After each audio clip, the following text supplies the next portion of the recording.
Dando sequência, a próxima pessoa é o Pedro Camilo, mas pode chegar, Pedro, ele vem enquanto representante da editora La Chatre.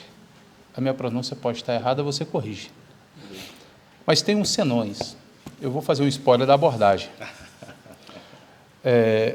Enquanto literatura espírita direcionada ao suicídio, portanto, a prevenção ao suicídio, enquanto intenção,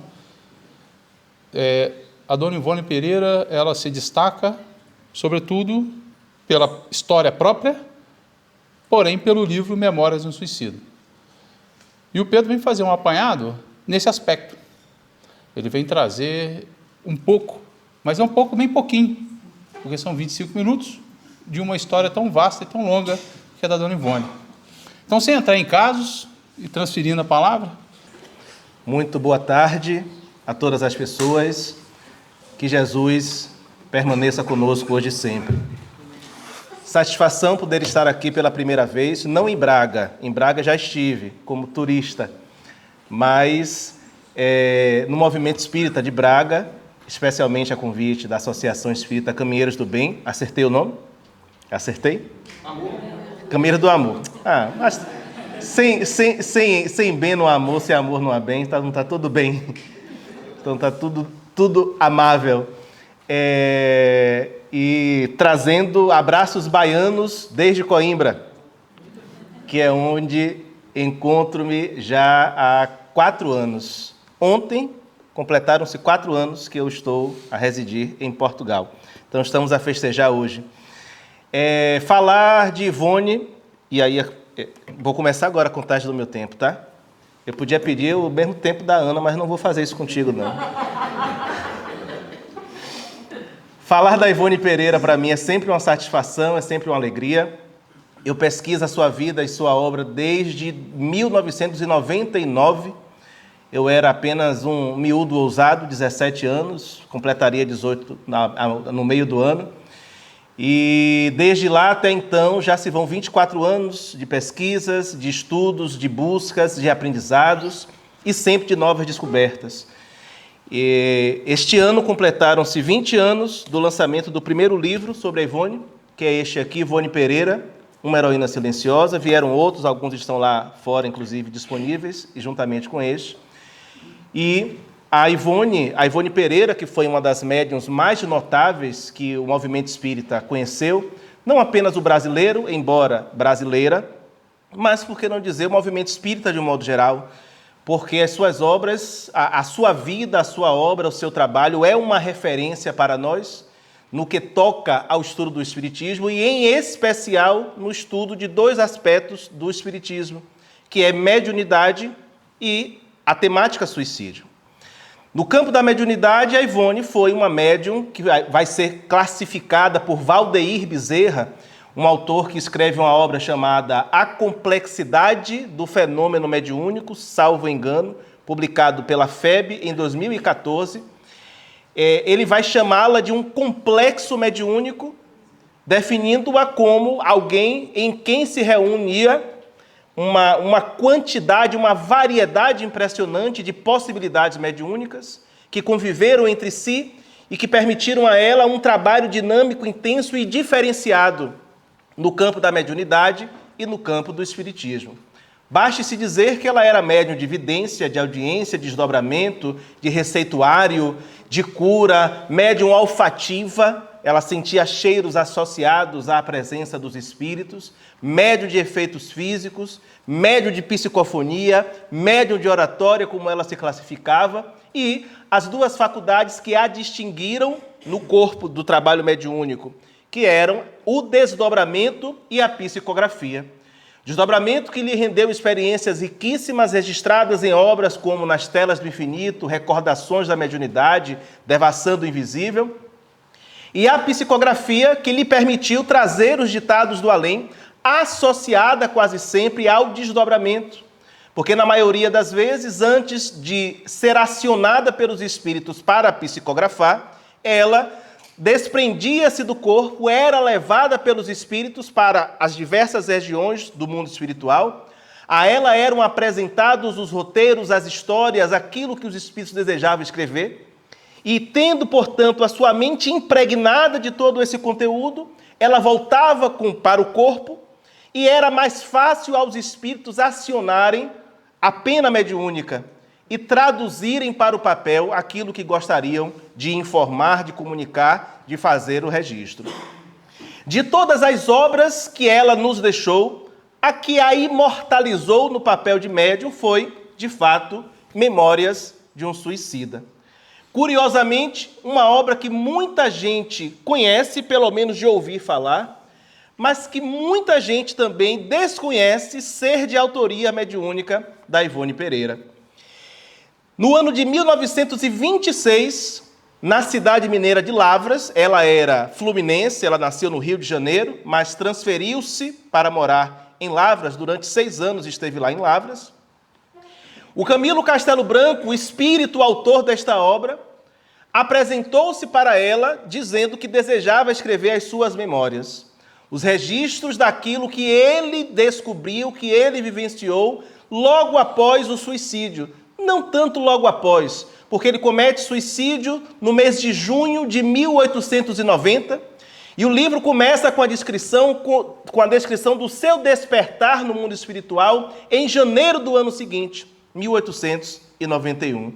Após, portanto, passar um período de perturbação, de alinhamento completo da realidade, ele desperta e as narrativas de suas memórias se iniciam a partir de então. É verdade que o contato entre ambos aconteceu antes. Ela diz que em 1912, quando ela regulava 11 para 12 anos, ela foi a uma festa de aniversário, era apenas uma miúda, foi uma festa de aniversário e viu um espírito sentado à mesa, com vestido, trajado a Portugal do século XIX, bigodes fartos, com aqueles monóculos, um piscinê, que antigamente era apenas uma perna de óculos, os óculos sobre o nariz, e começaram a conversar naquele momento.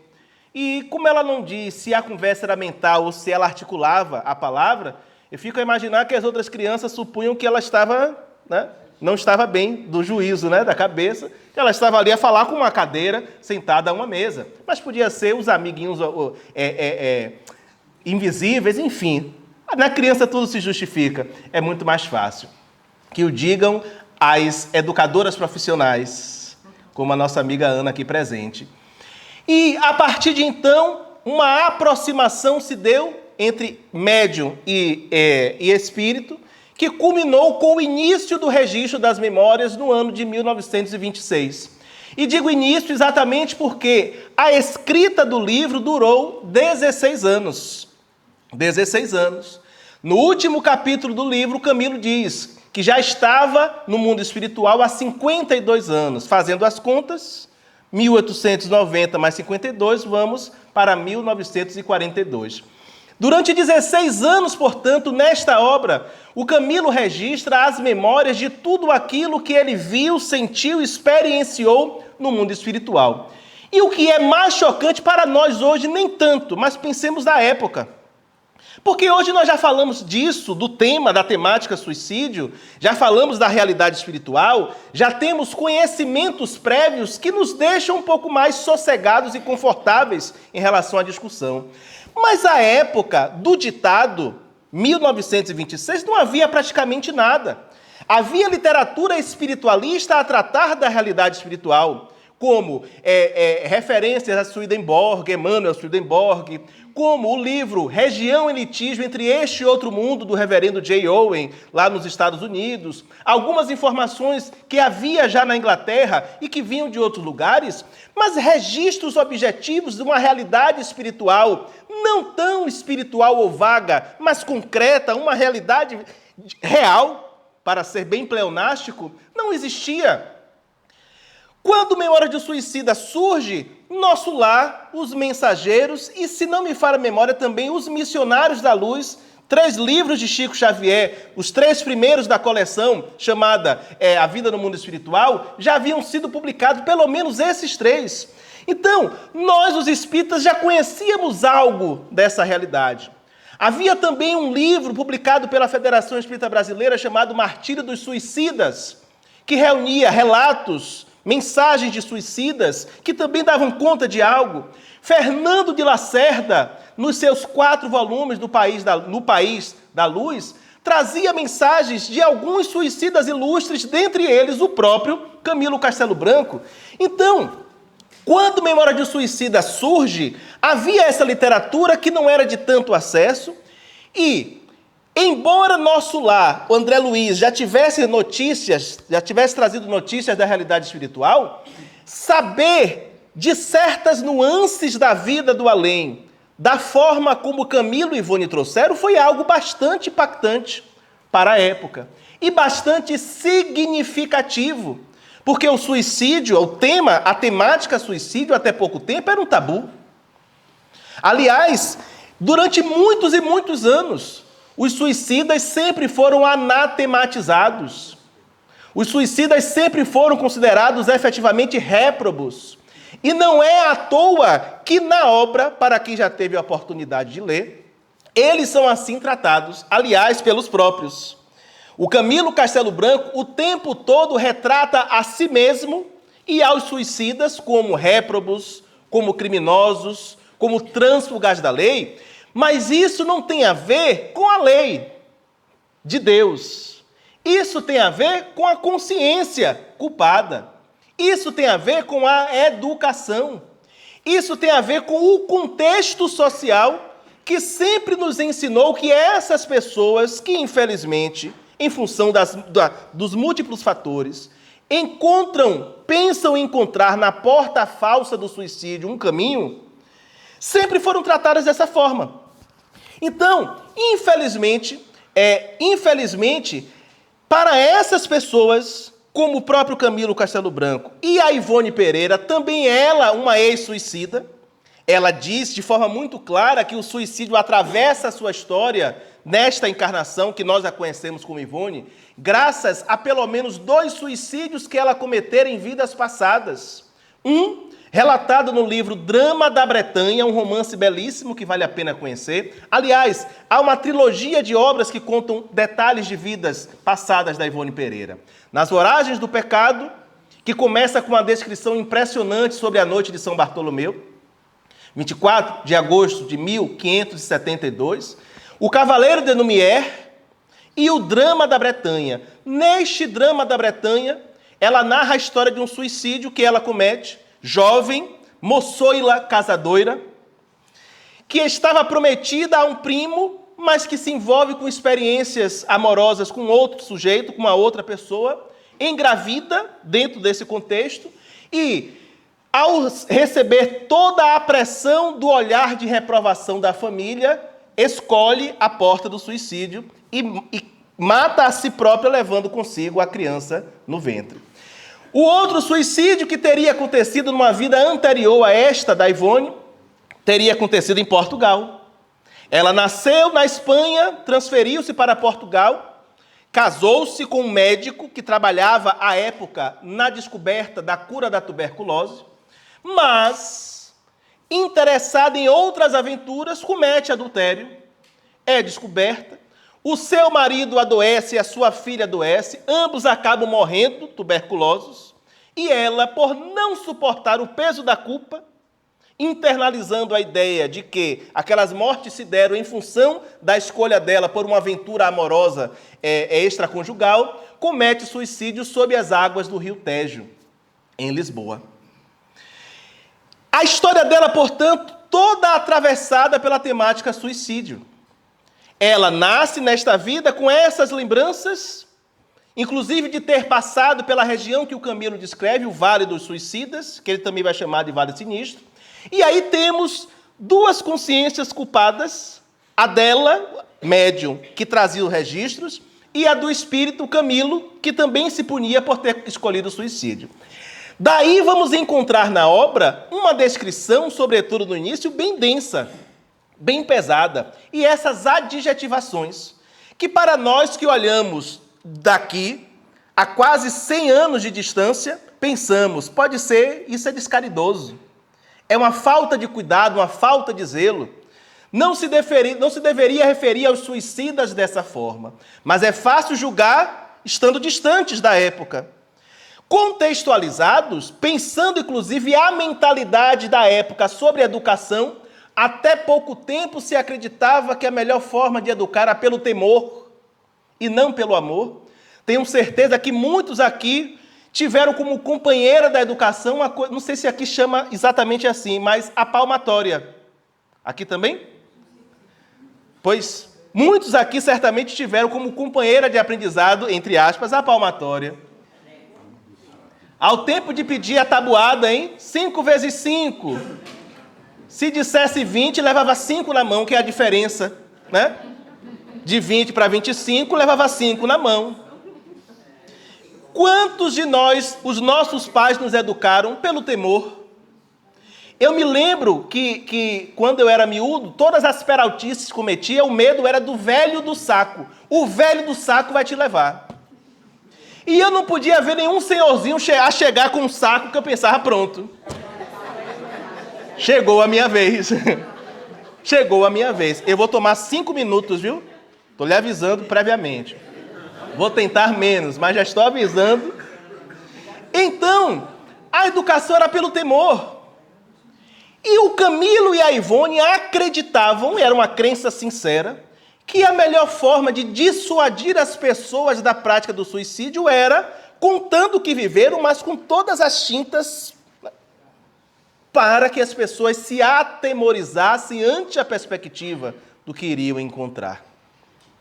Hoje se questiona muito a dizer que não é a forma mais adequada de abordagem. Talvez hoje não, mas é uma obra que já salvou muita gente do suicídio. E que ainda hoje salva, apesar das correções, dos ajustes que podemos fazer, que não comprometem a riqueza do livro. Porque quando nos iluminamos com esta compreensão, a leitura se torna mais tranquila. Mas há pessoas que de fato dizem, Lutênio, mas esses 2 primeiros capítulos são pesados. Eu digo, então pula os 2 capítulos.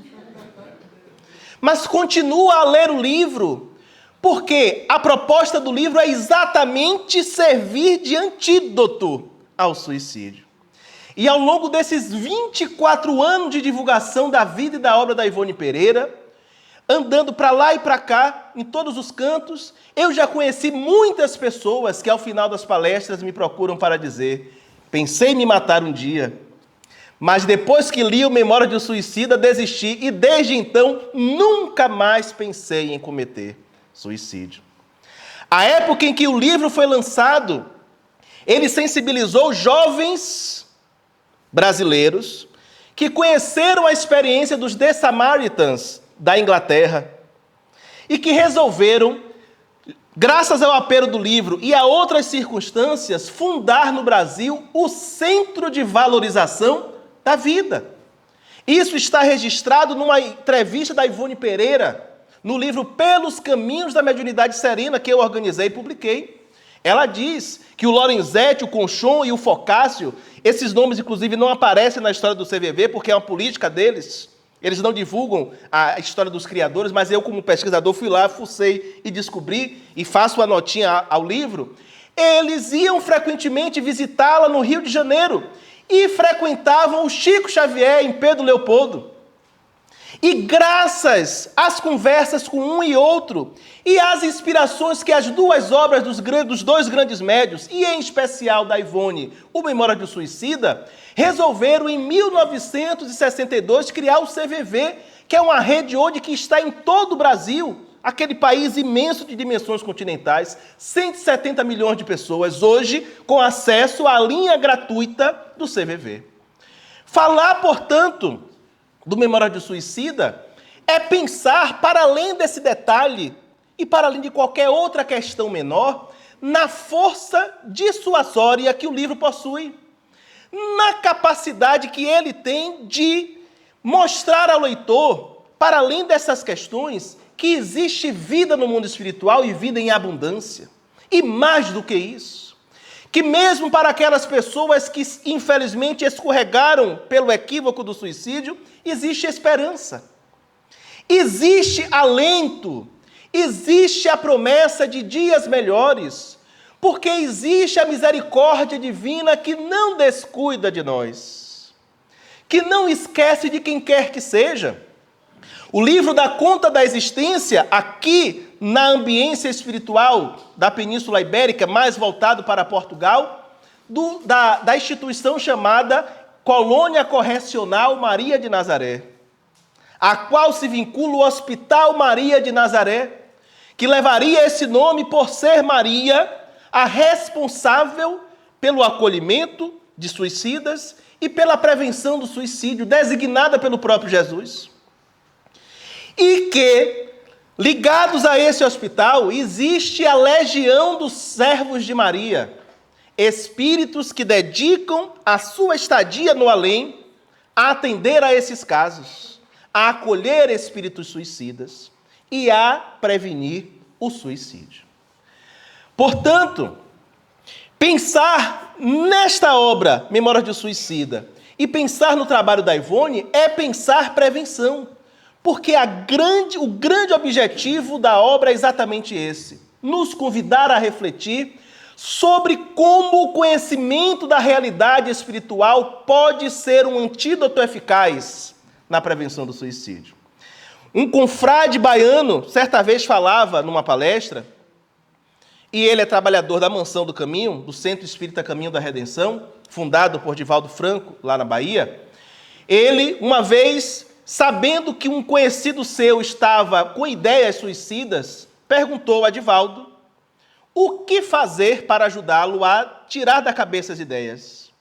E Divaldo lhe recomendou: fale tudo o que você sabe sobre a realidade espiritual. Porque se ele tomar a decisão, ele pelo menos não o fará sem conhecimento. E talvez o conhecimento dessa realidade possa levá-lo a ponderar e a reconsiderar. E aí diz o companheiro Edilton Costa, médico, trabalhador lá do Centro Espírita Caminho da Redenção, diz que fez exatamente isso. E graças a uma conversa franca, sem rodeios e sem melindres, a pessoa de fato repensou, ponderou e decidiu não cometer o suicídio. Daí porque apresentar a realidade é fundamental. É fundamental. A Ivone, portanto, tem essa contribuição importante, mas penso eu que um outro olhar pode ser levantado. Pode ser pensado a partir do exemplo, lembrando a questão da educação. Porque qual é o grande mote do livro? Trazer o exemplo do espírito Camilo Castelo Branco, aqui com um pseudônimo a pedido da médium, Camilo Cândido Botelho. Qual é a proposta dele? Eu cometi suicídio acreditando que a vida acabava com o túmulo, mas a vida não acabou. E eu descobri muito mais vida e muito mais dor depois desse ato. Vejam o meu exemplo. Aprendam comigo para não cometer o mesmo erro. Essa é a grande proposta, é a grande ideia. Mas existe um subtexto que me parece que tanto o exemplo do Camilo quanto da Ivone nos traz, que é o seguinte: o papel da sociedade na transmissão de valores, na consolidação de valores que podem empurrar as pessoas para a escolha da porta falsa do suicídio. Isso foi falado pelo André, foi falado pela doutora Gláucia, pela Ana, e nós precisamos frisar no exemplo de ambos. O Camilo Castelo Branco, apesar da multifatoriedade do suicídio, é sempre assim, mas duas questões foram singulares para determiná-lo à escolha final. Primeiro, a pobreza, e ele foi dos mais profícuos escritores em língua portuguesa, que produziu mais, porque necessitava daquilo para viver, mas a cegueira que se anunciou para ele de forma irremediável, perder a capacidade de ver. E aí nós temos que pensar a época e pensar hoje, de que maneira nós tratamos, qual o lugar das pessoas com deficiência na sociedade. E de que maneira esse não lugar, que na verdade não é propriamente um lugar, apesar de todos os pesares, de todas as lutas, ainda é um não lugar, de que maneira esse não lugar, o lugar do não reconhecimento social, do não acolhimento, da ausência de compromisso coletivo em derrubar as barreiras que se oferecem para as pessoas com deficiência, pode ser um fator de risco, pode ser um fator a incrementar uma tendência suicida de alguém. No caso da Ivone Pereira, recordemos, os 2 suicídios que ela registra e que ela nos apresenta, nos levam a pensar sobre a condição social da mulher. No primeiro, que está no drama da Bretanha, uma jovem, que ainda muito jovem, é oferecida em casamento para um primo, que ela amava, mas que não oferecia para ela todos os atrativos que ela desejava ter. E como qualquer pessoa necessitada de amar e ser amada, ela vai buscar uma experiência diferente. Não foi bem sucedida nessa experiência, engravida fora de um contexto de família, sem ser casada. E qual foi a solução que ela encontrou diante da, entre aspas, desonra? O suicídio. Se fosse um homem no lugar dela, tanto à época quanto ainda hoje, seria algo não apenas socialmente aceito, como para muitos até motivo de orgulho. Isso é que é ser homem, isso é que é homem. Não é verdade? Naquele suicídio que ela comete em Portugal, ela vai buscar uma experiência fora do casamento, uma experiência extraconjugal.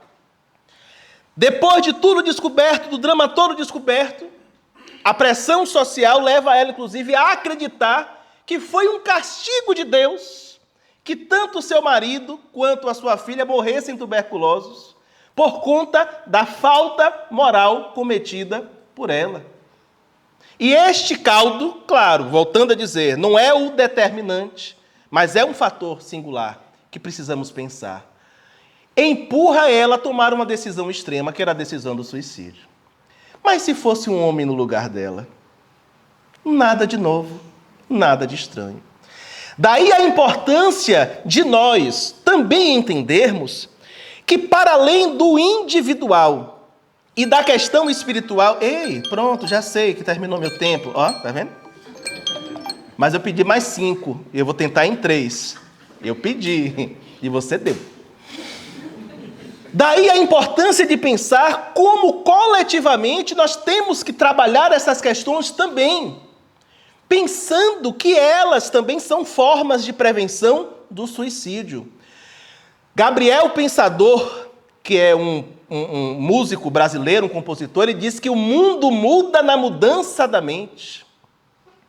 O André Trigueiro nos chamava a atenção para um detalhe que pode ser pequeno, mas que não é, o repensar a nossa forma de pensar família, para ser mais inclusivo e não excludente, para ser capaz de acolher as pessoas, para além das suas escolhas, em qualquer nível que seja, não só no aspecto da escolha do seu parceiro sexual, mas também em outros níveis. E tudo isso me leva a pensar em Jesus. Numa passagem que para muitos hoje talvez seja apenas uma parábola, mas isso pouco importa, o símbolo dela é perfeito. A passagem da mulher adúltera. E, curiosamente, ainda mantemos a narrativa da mulher adúltera, esquecidos de que a mulher, para ter adulterado, precisava ter ali um homem também. Ela não adulterou sozinha. Mas, embora adultério fosse crime lá na lei, somente ela foi levada à praça pública para ser apedrejada. E eu fico pensando no que não está dito. Porque, veja, vamos pensar numa coisa? Aquela mulher, ela era casada, ela sabia que a lei era extremamente dura. Se fosse pega em adultério, ela era levada à praça pública para um apedrejamento. Em alguns lugares, a pessoa era enterrada até aqui e era apedrejada, sem ter a chance de usar as mãos como anteparo, como uma forma de proteção. Ela sabia o que podia acontecer, mas mesmo assim, ela quis correr o risco. O que deve ter levado aquela mulher a querer correr aquele risco?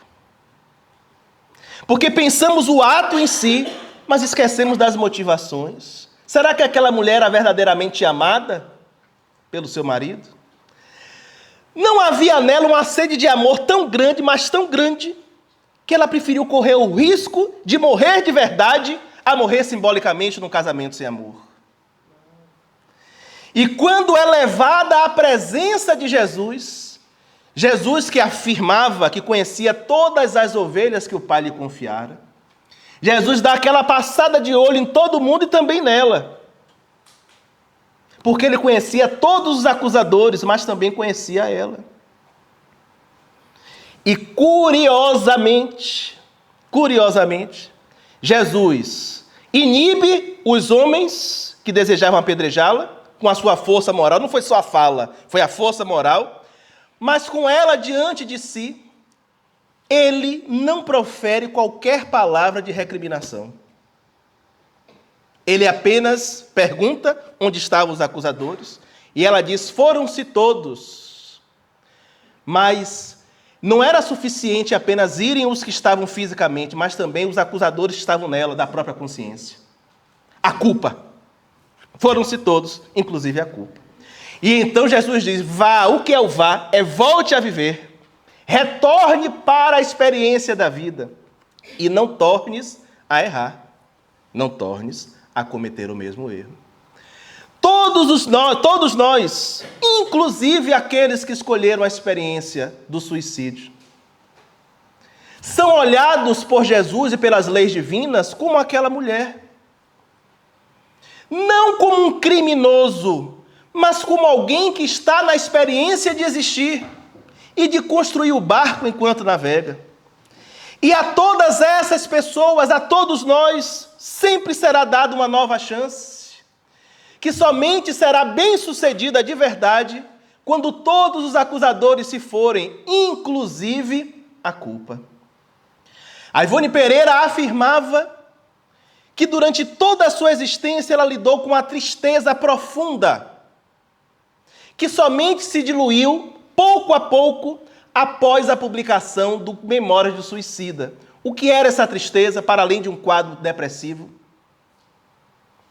Era a culpa, que se foi dissipando à medida que ela percebeu o bem, o amor, cobrindo a multidão de pecados, compensando o mal que ela tinha feito a si mesma.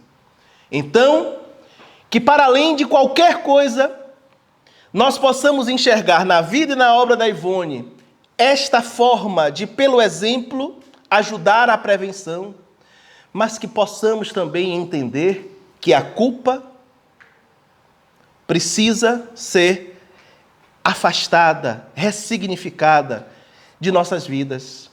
Porque, como as leis de Deus estão inscritas em nossa consciência, enquanto caminharmos com a consciência de culpa, e falo também para os eventuais espíritos que cometeram suicídio e que estejam conosco também participando deste momento, precisamos lembrar que existe uma plateia espiritual, que também possam entender que enquanto não se libertarem da culpa, não devolverão a si mesmos o desejo de serem felizes, a possibilidade de serem felizes. Que Jesus nos abençoe.